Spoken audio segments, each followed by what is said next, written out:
ओम नमः शिवाय, ओम नमः शिवाय। शिव हरि बच्चों, बोलो श्री कृष्ण भगवान की जय हो।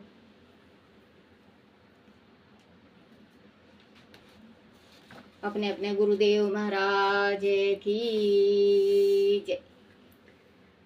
श्री भागवत पुराण की जय। भागवत पुराण में चौथा अध्याय, सप्ताह सुनने वालों को नारायण का दर्शन और आत्मदेव ब्राह्मण की कथा। बोलो श्री कृष्ण भगवान की जय। बच्चों, इसको मिस मत करना।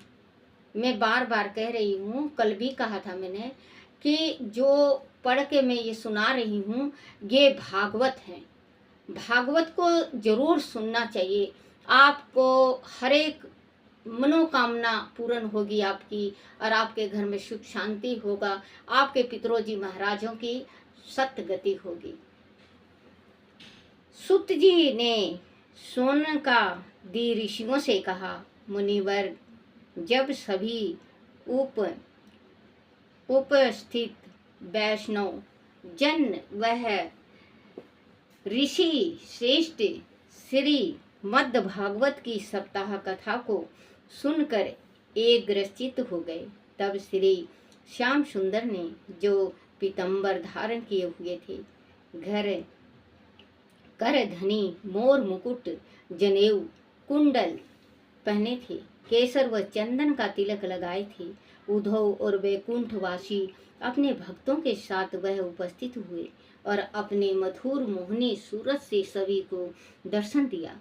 उन अमृतमयी कथा को सुनकर सभी की आंखों के सम्मुख श्री श्याम सुंदर की मूर्ति साक्षात प्रकट हो गई थी। उनके दर्शन करके सभी उपस्थित जन उनकी जय जयकार करने लगे, चंदन और पुष्प की उन पर वर्षा करने लगे, धूप दीप और नैवेद्य से उनकी पूजा करने लगे, शंख की तुमुल ध्वनि से उनकी उपस्थित का जय घोषण करने लगे। ठटके लोग उमड़ उमड़ कर उनके चरणों में गिर पड़े। ऐसा अद्भुत आनंद देखकर श्री नारद जी ने सनत कुमारों से कहा कि उन्होंने वह सप्ताह यज्ञ करके सभी को मुक्त का अधिकारी बना दिया है। उनके अतिरिक्त और कौन लोग हैं जिन्होंने इस कथा को सुनकर मुक्ति प्राप्त की है। इस पर सनत कुमारों ने कहा, ऋषिवर, इस कलयुग में जो मनुष्य अपने पाप कर्मों से पापी कहलाते हैं, जो दुष्ट, लालची, चुगल खोर, दुष्चरित्र, कामी और क्रोध वह भी इस सप्ताह कथा को सुनकर मोक्ष को प्राप्त करते हैं। इस कलयुगी में जो व्यक्ति अपने माता पिता की सेवा करता है, वह अपने कर्म और धर्म से रहित लोभी होने पर भी इस कथा को सुनकर भवसागर से पार हो जाता है। अब हम आपको एक पुरानी कथा सुनाते हैं। यह कथा एक ऐसे ब्राह्मण की है जिनकी पत्नी बड़ी कर्कश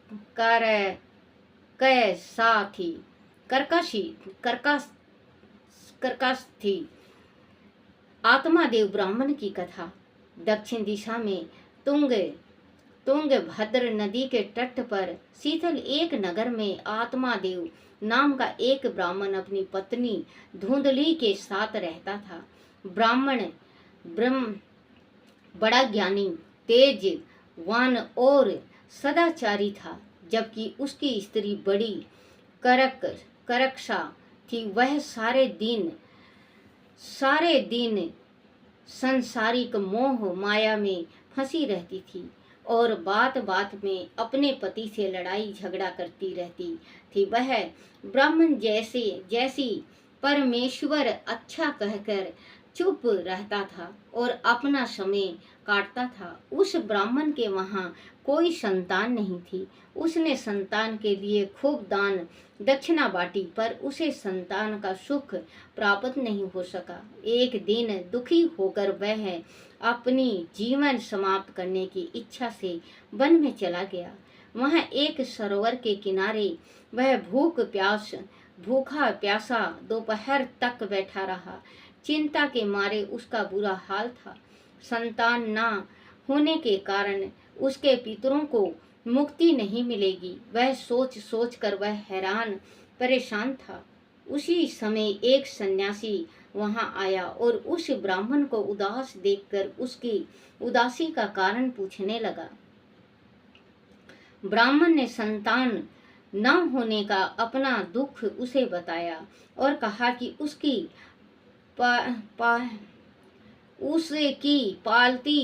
पाली हुई गाय भी बांझ है और जो वृक्ष उसने लगाया है उस पर भी फल नहीं आते हैं। बाजार से जो फल वह लाता है वह भी सूख जाते हैं। सन्यासी ने ब्राह्मण को सत्वान देते हुए उनकी कर्म रेखा देखी तो कहा कि तेरे भाग में 7 जन्मों तक संतान का सुख नहीं है, इसीलिए उसके लिए प्रयत्न करने का कोई लाभ नहीं। वैसे वह संसारिक माया झूठी है। कलयुग में पुत्र से सुख नहीं दुख ही प्राप्त होते हैं। सभी भाई बंधु मतलब के साथी होते हैं। तू ब्राह्मण पुत्र है, तुझे अपने मन हरि भक्ति में लगाना चाहिए, इससे तुझे सुख प्राप्त होगा। श्री हरि की शरण के बिना प्राप्त होने वाला सुख अंत में दुख का ही कारण बनता है।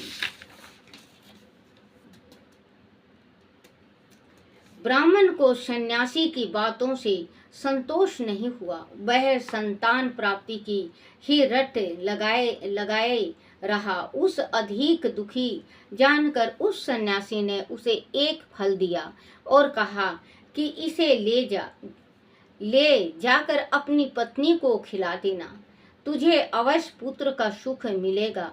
खाने के लिए ब्राह्मण खुशी खुशी अपने घर लौट आया और उसने वह फल अपनी पत्नी को खाने के लिए दे दिया और कहा कि इसके खाने से उसे पुत्र की प्राप्ति होगी।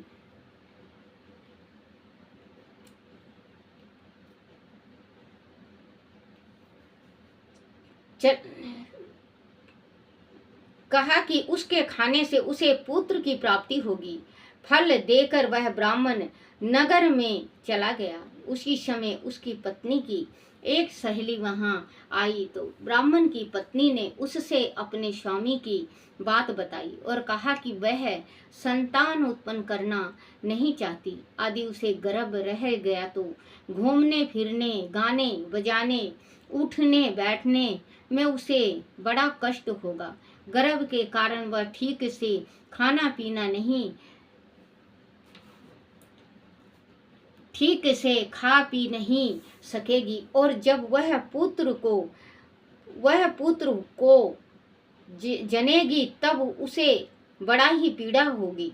उसका शरीर कोमल है, वह इस दुख को सहन नहीं कर पाएगी। आदि बालक को भी हो गया तो रात दिन उसके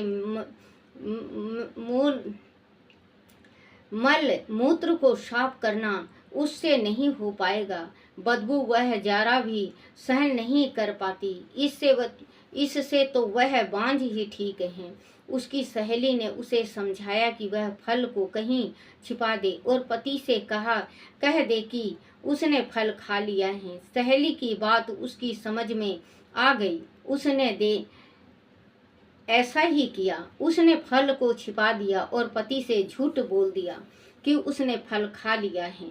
कुछ दिन बाद उस ब्राह्मणी की बहन उसके घर आई तो उसने अपनी बहन को उदास होकर कमजोर देखा तो पूछा कि यह सब क्या है, उसकी उदासी का कारण क्या है। इस पर ब्राह्मणी ने अपनी बहन को सारी बात बता दी और बोली कि वह इसलिए चिंतित और उदास है कि गर्भ तो उसके है नहीं, फिर वह अपने पति से यह झूठ कब तक छिपा पाएगी। उसकी बहन ने बताया कि वह 1 माह की गर्भवती है, वह पुत्र प्रवास करेगी तो उसे दे देगी। वह फल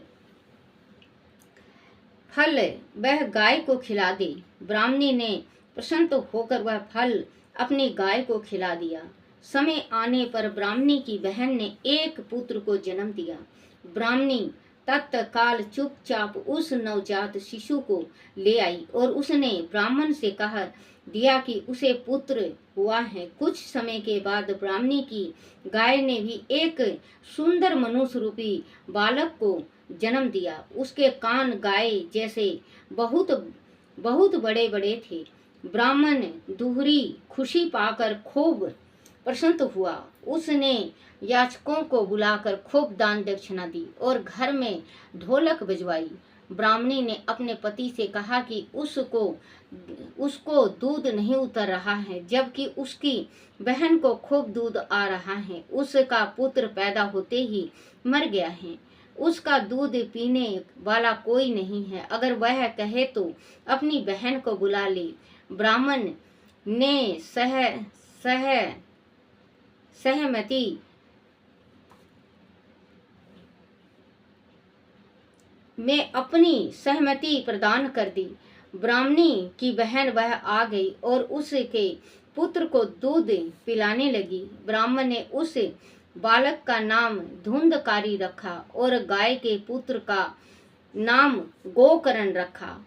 वह उन दोनों बालकों का पालन पोषण अच्छी तरह से करने लगा। जब दोनों बालक सियाने हुए तो गोकर्ण पढ़ लिख कर बड़ा पंडित और विद्वान हुआ, जबकि धुंधकारी महामूर्ख, अधर्मी, चोर, जुआरी और लपट बना। गोकर्ण का समय धर्म कर्म में व्यतीत होता था और धुंधकारी का कुकर्मों में। गोकर्ण का समय शास्त्रों के अध्ययन, तीर्थटन और संत महापुरुषों के संग में बीतता, जबकि धुंधकारी वेश्यागमन करता और घर का सारा धन उस पर लुटाने लगा। वह धन ना देने पर अपने माता पिता के साथ मारपीट करता और गाली गलौज करता। ब्राह्मण उसकी दशा देखकर तो दुखी होकर कहता कि इससे अच्छा तो मैं निसंतान ही था। उसे सन्यासी की एक एक बात याद आती। वह सोचता इस जीवन से तो मर जाना ही उचित है, इन दुख से तो छुटकारा मिल जाता।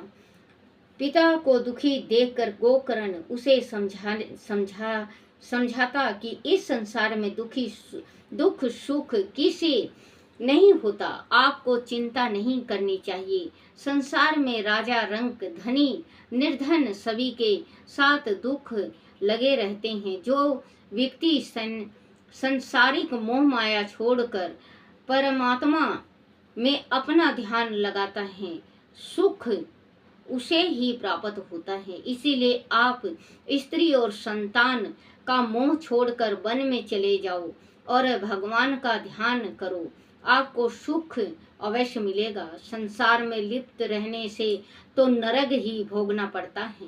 गोकर्ण की बात सुनकर ब्राह्मण को कुछ ज्ञान हुआ और उसने अपने पुत्र गोकर्ण के कहने पर वन में जाकर अपने मन में श्री हरि चरणों में लगा दिया।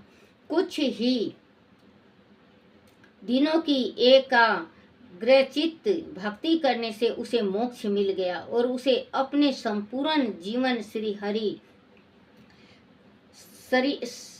हरि भक्ति में समर्पित कर दी। सॉरी बच्चों, माफ करना।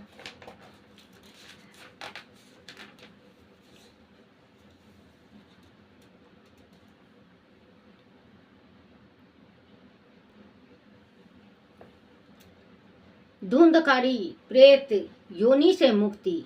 5वां अध्याय धुंधकारी की प्रेत योनि से मुक्ति। आत्म देव ब्राह्मण गोकर्ण के कहने पर जब वन में चला गया तो धुंधकारी ने पैसों के लिए अपनी माता को मारना पीटना शुरू कर दिया। वह उससे गड़े धन के बारे में पूछता, पर धन कहीं था ही नहीं। वह कब तक बहाने बनाती। एक रात अपने पुत्र के अत्याचारों से बचने के लिए उसने कुएं में कूदकर अपनी जीवन लीला समाप्त कर दी। बच्चों, जब भी कहते हैं कि कभी अपने पति से कभी धोखा और कभी झूठ नहीं बोलना चाहिए। जब ऋषि ने दिया था तो उसको खा लेना चाहिए था, लेकिन उसकी तो बुद्धि अपनी उसमें थी ना। बच्चों, ये कहते हैं कि हमारी जवानी खराब हो जाएगी बच्चा पैदा करने में।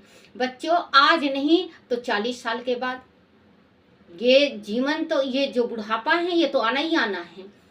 ना तो वो घर का होता है ना घाट का। देखो, ये धुंधकारी अपनी बहन से गोद ली और अपने पति को झूठ और छल कर किया, और गौ को अपना जो उसका पति रोध होके ऋषि से फल लाया था उस फल को खिला के गौ को गौकर्ण होया। और इसके धुंधकारी, क्योंकि इसके पुत्र अपना तो नहीं था, बेगाना। कहते हैं, देख बेगानी झोपड़ी क्यों ललचाए जी, रूखा सूखा खा के ठंडा पानी पी। कभी झूठ नहीं बोलना चाहिए अपने पति से। जब गोकर्ण ने धुंधकारी का वह हाल देखा तो वह भी घर छोड़कर कहीं चला गया। वह विभिन्न तीर्थ स्थानों में जाकर भगवान का भजन पूजन करता और सभी के सुख दुख में समान भाव से सम्मिलित होता। गोकर्ण के जाने के बाद धुंधकारी वेश्या गमन का खर्च उठाने के लिए चोरी चकारी और ठगी का धंधा करने लगा। एक दिन वह कहीं से बहुत सारा धन और आभूषण चुरा कर लाया और उसे ले जाकर उसने वेश्या को दे दिया। उस रात वह वेश्या के यहाँ भी सोया। रात्रि में जब वह गहरी नींद में था तो वेश्या के घर वालों ने विचार किया कि यह चोरी करके धन लाता है। आदि यह पकड़ा गया तो राजा इसके साथ साथ हमें भी दंडित करेगा। इससे तो अच्छा है कि इसे ही सदैव के लिए मौत के मुंह में धकेल दिया जाए। उन्होंने उसके गले में फंदा डालकर पहले तो उसे छत से लटका दिया, लेकिन जब वह नहीं मरा तो जलती लकड़ियों से उसका चेहरा जलाकर उसे मार दिया गया और घर के आंगन में एक गड्ढा खोदकर उसकी लाश को उसमें दफन कर दिया। वेश्या किसी की मित्र नहीं होती, वास्तव में नहीं होती। अपनी ब्याहता जितना कर देगी। बच्चों, आप अजमा के देख लेना, चाहे कहीं पे भी किसी के साथ भी आप रह के देख लो, वो आपको अपनाएगी नहीं। आपकी पत्नी है, अर्धांगिनी है वो। वेश्या किसी की मित्र नहीं होती, उन्हें तो सिर्फ धन से मतलब होता है। सुख में जुबान बड़ी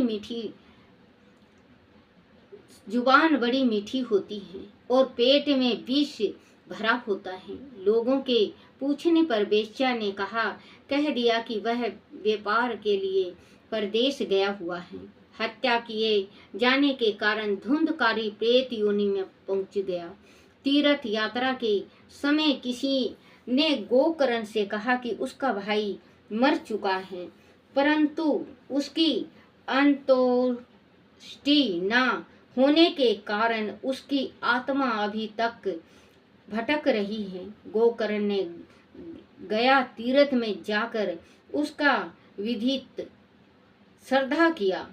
रात्रि में जब गोकर्ण अपने डेरे पर आकर सोया तो उसने धुंधकारी को प्रेत योनि में देखा। वह कभी बैल, कभी हाथी, कभी बकरा, कभी भैंसा तो कभी मनुष्य बन जाता।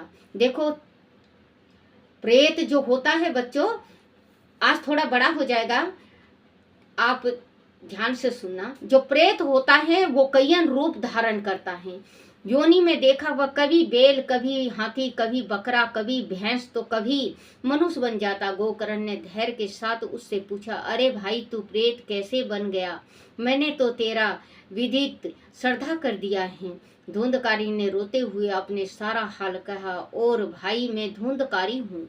योनि, मैंने बड़े पाप किए हैं, उनकी गिनती नहीं हो सकती। उन्हीं पापों के कारण मुझे प्रेत योनि से मुक्ति नहीं मिल पा रही है। अब तुम ही अपने धर्म के प्रभाव से मुझे प्रेत योनि से मुक्ति दिला सकते हो।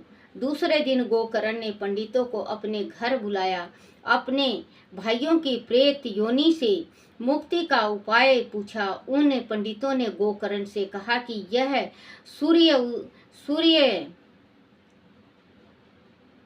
सूर्योपासन करके भगवान सूर्योदय से उसकी मुक्ति का उपाय पूछे। गोकर्ण ने सभी पंडितों को उचित दान देकर विदा किया और जल में खड़े होकर सूर्य उपासना की। सूर्य मंत्र के प्रभाव से भगवान सूर्य देव ने गोकर्ण को दर्शन दिया और जब वरदान मांगने को कहा तो गोकर्ण ने भगवान सूर्य से ऐसा उपाय बताने की प्रार्थना की जिससे धुंधकारी प्रेत योनि में से मुक्ति हो जाए।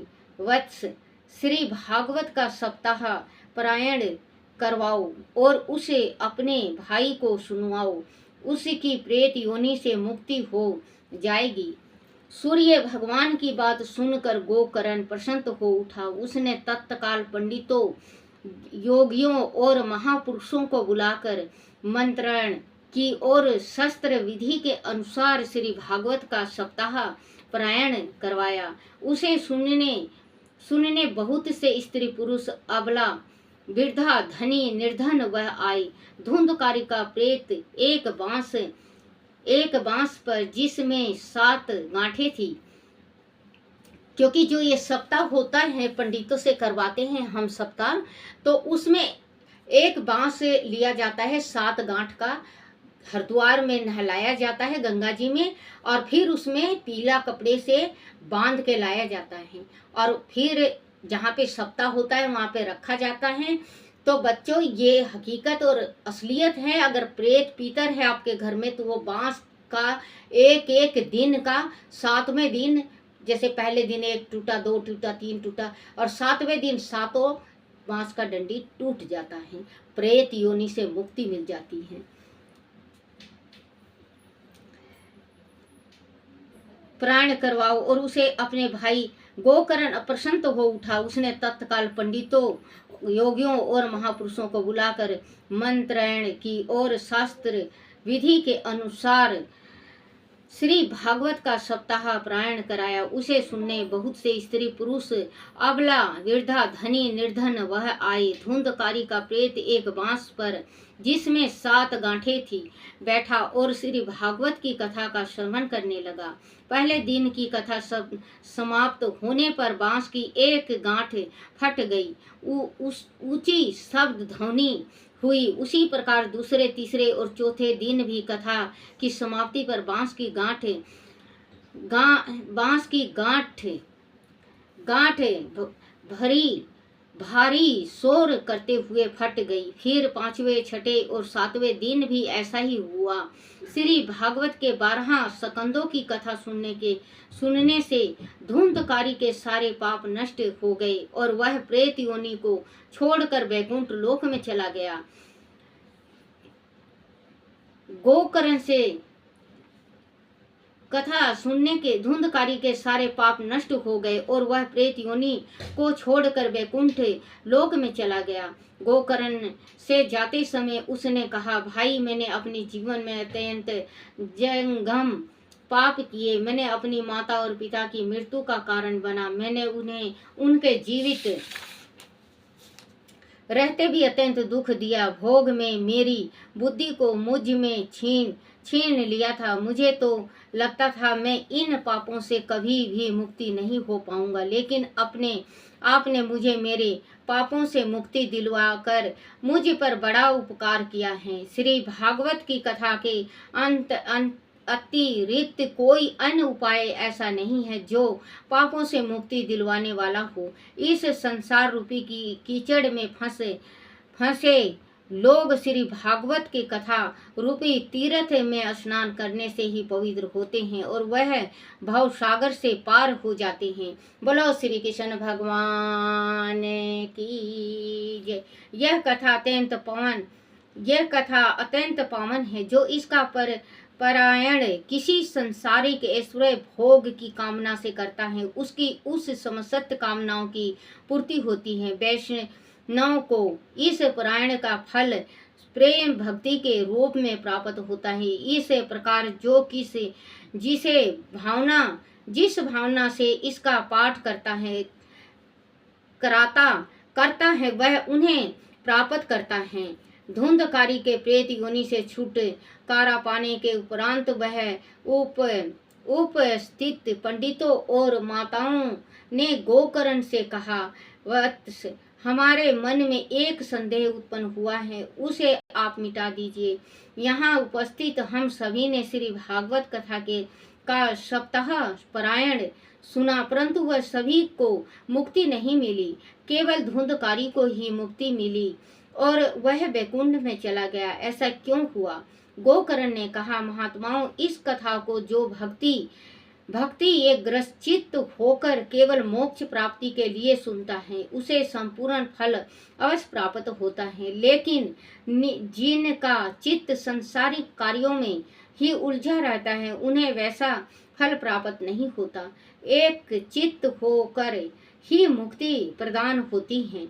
ऐसा सुनकर सभी लोगों की प्रार्थना पर गोकर्ण ने सावन मास में पूर्ण श्री भागवत का सप्ताह पारायण कराया। जिन्होंने एक ग्रसित होकर उस कथा को सुना, उन्हें लेने के लिए स्वयं श्री कृष्ण वैकुंठ से विमान लेकर पधारे और गोकर्ण सहित उन्हें लेकर वैकुंठ चले गए। वैसे ही जैसे त्रेता युग में श्री रामचंद्र जी अयोध्या वासियों को लेकर सदेह वैकुंठ गए थे, जिसे स्थान पर सूर्य और चंद्रमा की पहुंच भी नहीं है, वह यह संसारी मनुष्य इस कथा के श्रवण से सुनने से पहुंच जाता है। इस कथा का महत्व सभी तपों और व्रतों से ऊंचा है, ऐसा सभी को समझना चाहिए। बोलो श्री कृष्ण भगवान की जय। श्री कृष्ण गोविंद हरे मुरारी, हे नाथ नारायण वासुदेवाय, हे नाथ नारायण वासुदेवाय, हे नाथ नारायण वासुदेवाय। बोलो श्री कृष्ण भगवान की जय हो। अपने अपने माता पिता की जय, अपने अपने गुरुदेव महाराज की जय हो। बच्चों, ये जो गोकर्णकार, ये धुंधकारी का जो आज मैं डाल रही हूँ, ये आप जरूर अमल करना और सुनना, क्योंकि अगर आपके घर में कोई पितर रुष्ट भी हैं तो आपके घर के पितर जरूर से जरूर मन जाएंगे और आपको आशीर्वाद देंगे, आपकी इच्छाएं पूर्ण होगी। बोला श्री कृष्ण भगवान की जय। हे मेरे कान्हा, हे मेरे विष्णु भगवान, हे मेरे राधा कृष्ण, मेरे से अगर भूल हो गई हो, कोई गलती हो जाए, कोई टूटी रह जाए, मुझे माफ़ करना, मुझे माफ़ करना, मुझे माफ़ करना। सारे जगत का भला करना, सारे जगत का भला करना। हमारे पितरों जी महाराजों को मोक्ष देना, मोक्ष देना, मोक्ष देना, और जो सुने उनके भी पितरों को मोक्ष देना, मोक्ष देना, मोक्ष देना।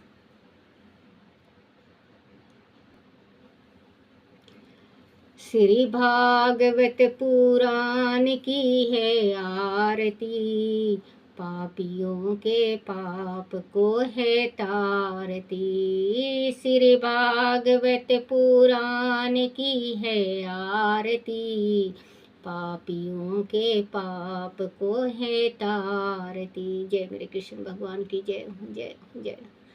जय जय जय मेरे कान्हा की जय।